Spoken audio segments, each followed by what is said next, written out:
Welcome to the fifth module of a series of learning opportunities related to the supported living services rollout. In this module, we are going to review the process for calculating a rate. Once the assessment is completed, the assessment score automatically populates within the Rate Schedule tab to generate the supported living services daily rate. The generated rate will be used as a threshold. If the supported living services provider proposed a rate and it is less than the tool rate, that rate will be proposed. If the provider rate is higher than the tool rate, the support coordinator will propose the tool rate. Once the support coordinator proposes the rate to the provider, if the rate is accepted, move to the authorization process. If the rate is not accepted, the support coordinator will engage in a conversation with the provider to determine if the assessment captures all supports that are needed.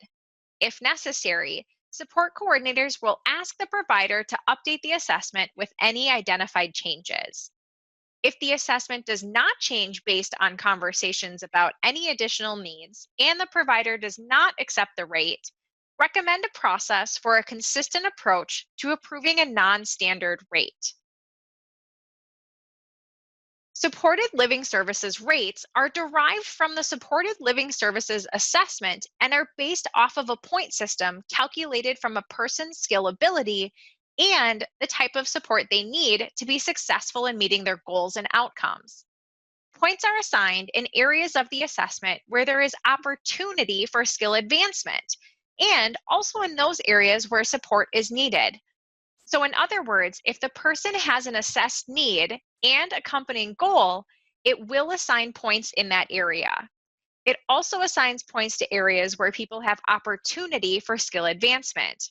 This provides flexibility for the provider to respond to short-term changes in the person's regular care plan and eliminates the need for rate changes throughout the care planning period, unless those needs are significant.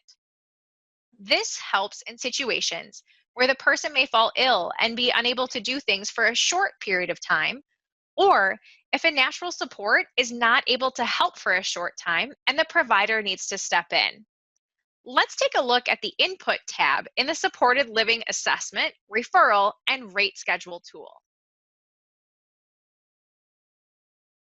In the Input tab, the first table is the point system. Let's zoom in to take a closer look. First, as discussed, depending on how the assessment is scored, it will assign points to certain things. As the provider is completing the assessment, it is automatically assigning these points. In the second table, the higher the points, the higher the independence of the person, and the lower the points, the less independence. So as you work from the top of the table down, you can see the skill ability points decrease.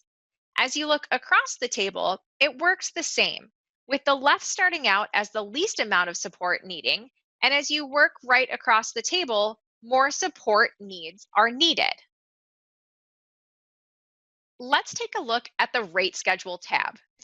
Here, you can see when the fields were selected within the assessment, it automatically pulled them over into this tab and told us what the skill ability points and support frequency points were. Here, we must select the waiver type from the drop-down tab to calculate the daily rate. If we select the community living waiver and look at this individual, the skill ability points are 20 and the support and frequency points are 50, which gives us a daily rate of $103.03. And if we flip it over to the Inputs tab, when we take a look at the second table, we can follow the skill ability points of 20 and the support and frequency points of 50 to get us to the daily rate of $103.03. I also want to point out this example fell into the intensive supports category because of how the assessment was scored. These are indicated by the tan shaded areas. Those in the non-intensive program will be in the gray shaded areas. This concludes this module. Please review the additional modules for continued learning. Thank you.